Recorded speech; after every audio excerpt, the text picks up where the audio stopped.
আজকে আমরা ভূগোলের অন্যতম গুরুত্বপূর্ণ অধ্যায় বায়ুমণ্ডলের গুরুত্বপূর্ণ প্রশ্নগুলোর তালিকা নিয়ে বিস্তারিত আলোচনা করব। এই ভিডিওটি বিশেষভাবে তৈরি করা হয়েছে মাধ্যমিক 2026 পরীক্ষার্থীদের জন্য। এখানে আমরা এমন কিছু গুরুত্বপূর্ণ প্রশ্ন নিয়ে আলোচনা করব। আর ভিডিওর শেষে থাকছে কিছু গুরুত্বপূর্ণ টিপস পরীক্ষায় ফুল নম্বর পাওয়ার জন্য। প্রথমে আমরা দেখে নেব 2 নম্বরের গুরুত্বপূর্ণ প্রশ্নগুলো। 1. সমুদ্র তরঙ্গ কাকে বলে? 2. কুণ্ডলী বা গায়র কাকে বলে? 3. হিমপ্রাচীর কাকে বলে? 4. শৈবাল সাগর কাকে বলে? 5. মগ্ন চড়া কাকে বলে? 6. বানডাকা কাকে বলে? 7. অ্যাপোজি জোয়ার কাকে বলে? 8. পেরিজি জোয়ার কাকে বলে? 9. সিজিগি কাকে বলে? 10.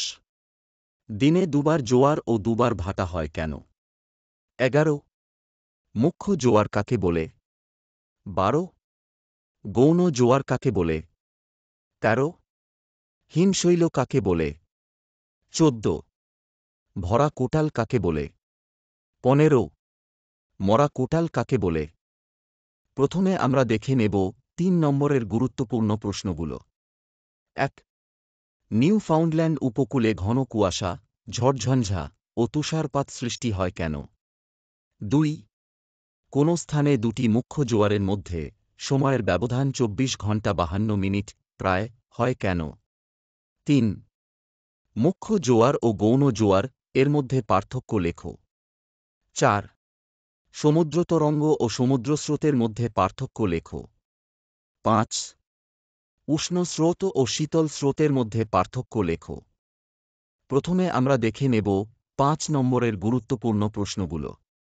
1. সমুদ্র স্রোত সৃষ্টির কারণগুলি লেখো। 2. পৃথিবীর জল বায়ুর ওপর সমুদ্র স্রোতের প্রভাবগুলি আলোচনা করো। 3. চিত্রসহ জোয়ারভাটা সৃষ্টির কারণ ব্যাখ্যা করো। 4. জোয়ারভাটার ফলাফল আলোচনা করো। 5 নম্বর প্রশ্নে চিত্র থাকলে বেশি নম্বর মেলে। তাই জোয়ারভাটার ক্ষেত্রে পৃথিবী, চাঁদ, সূর্যের অবস্থান ভালো করে আঁকো।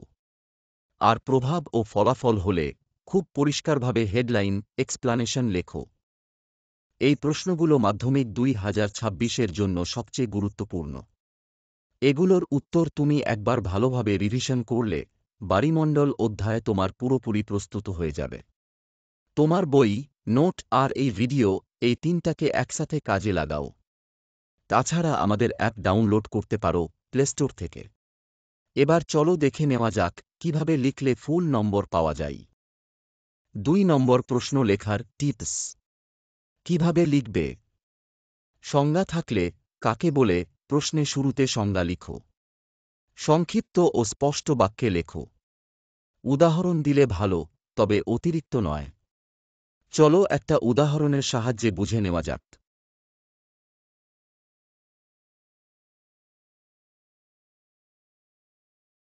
3 নম্বর প্রশ্ন লেখার টিপস। কিভাবে লিখবে? প্রশ্ন বুঝে কারণ বা পার্থক্য ভালোভাবে ব্যাখ্যা করো। পয়েন্ট করে বা অনুচ্ছেদ আকারে লিখতে পারো। প্রাসঙ্গিক তথ্য রাখো, অতিরিক্ত লিখো না। 5 নম্বর প্রশ্ন লেখার টিপস। কিভাবে লিখবে? প্রথমে সংজ্ঞা বা ভূমিকা লেখো।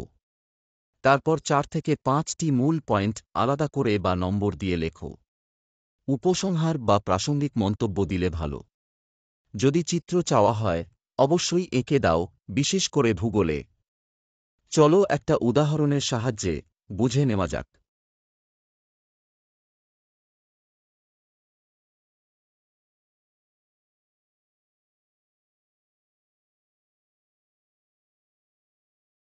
ভিডিওটি ভালো লাগলে লাইক করো, তোমার বন্ধুকে শেয়ার করো এবং এমন আরও সাজেশন পেতে সাবস্ক্রাইব করো আমাদের চ্যানেল।